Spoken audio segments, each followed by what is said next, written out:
And get straight to, whatever questions that you all have, regarding practice or whatnot.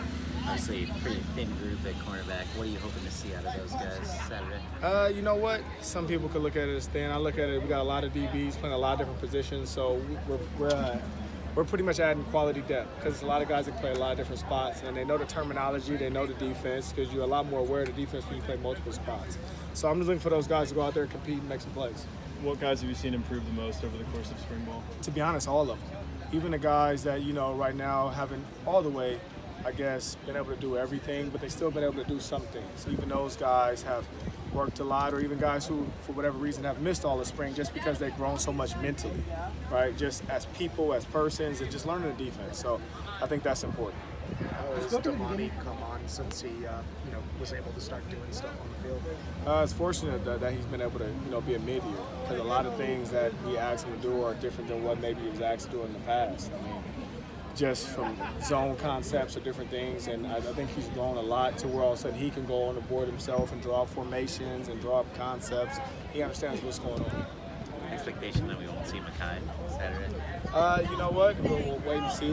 Right now, just rather be safe than sorry, but we'll see. Last week you talked about Sierra, right? Maybe finding out if he wanted to be here or dedicated right now the whole time switching. So I think that was taken the wrong way. So when I definitely said that, I was saying that he has a lot of things going on. So a lot of people that's trying to figure out when they're in college, they're trying to figure out what they're going to do after college. He already kind of has figured out what he's going to do after college. And that's why his biggest opponent, I think, is Sierra. It'd be different if I said his worst opponent is who we're going to play against next, and that's a problem, right? So when I say, Sierra's biggest issue with Sierra is because he has so much going on. When you have so much going on, your time's limited. You got to know where you're going to put that particular time. And I think he's grown tremendously right now during spring.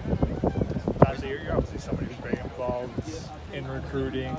How have you kind of seen the landscape change with NIL and all the promises that are being made to high school kids? Well, I mean, it's not really promises that I guess coaches can make, but the biggest thing is recruiting has changed every year. Right? From whether, like I said, 1 year was text message, this year is NIL. It's changed every year, but it's all about the guys who can adapt. And right now, I'm fortunate enough that we got the right coaches, we got the right administration to where people here can adapt. So I think we'll be fine, and I think we'll continue to grow. What are your expectations for a guy like Josh Jackson, when he is finally healthy? I mean, he's moving better.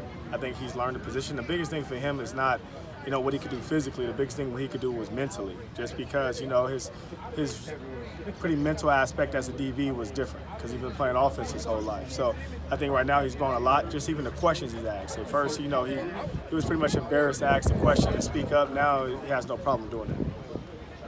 Being that spring practice is kind of near its end, how did it feel to just work primarily with defensive backs after last season? You know what? No matter what, I mean, if Coach Riley told me he wanted me to coach the quarterbacks, I'll do my best doing it. So it's not like what, primarily doing with anything. It's just, I guess for me, it's just going out here coaching football and being around people that you like to be around. That's what's important to me.